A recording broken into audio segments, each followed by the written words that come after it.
I begged my wife to come support me during chemotherapy. When she finally showed up, she brought a man I had never seen before. "This is my new boyfriend," she said. "He'll take over when you're gone." I was hooked to an IV.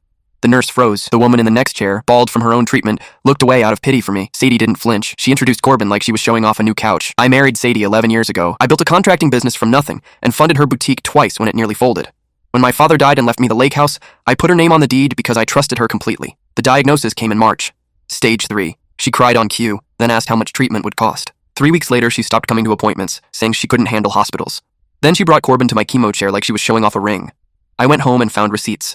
A hotel 40 minutes away, booked 6 times since my diagnosis. A wire transfer of $11,000 from our joint account to one I didn't recognize. A text thread on the family tablet she forgot to log out of where she called me the paperwork and called Corbin the plan. The plan. Not a man she loved, a plan for after I was gone. I stopped sleeping. I sat in my recliner at 3 a.m. doing math on a legal pad, my hands shaking around the pen. She wasn't just cheating, she was financially bleeding a dying man and calling it grief counseling. 4 days later, a woman in a gray suit knocked on my door. Sadie's attorney. She slid a folder across my table.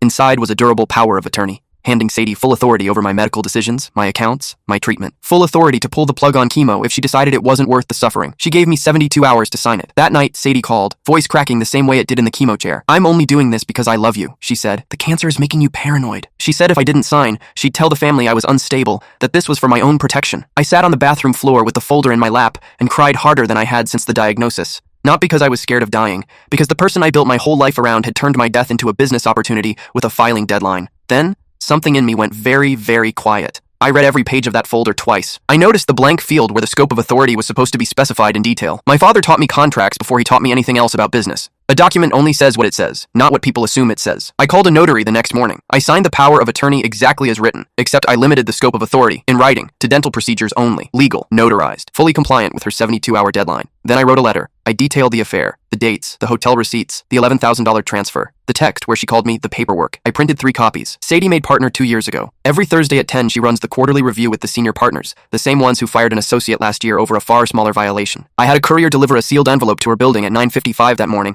marked urgent and confidential, with instructions to hand it to her the moment she sat down. Inside was the notarized power of attorney, dental authority only, and behind it, my letter, word for word, with every receipt attached as an exhibit. I sat getting my next round of chemo, phone face down, and for the first time in 6 weeks, I didn't feel like a dying man. I felt like a man who finally understood the paperwork. By 6 that evening, I had 17 missed calls from Sadie. No voicemails, just the calls, stacking up, like she was trying to outrun something that had already happened. I still don't know exactly what was said in that conference room, but Sadie's assistant texted someone in the office an hour after the envelope arrived, saying only, "She's not okay. Comment part 2 if you want to know what's in that text."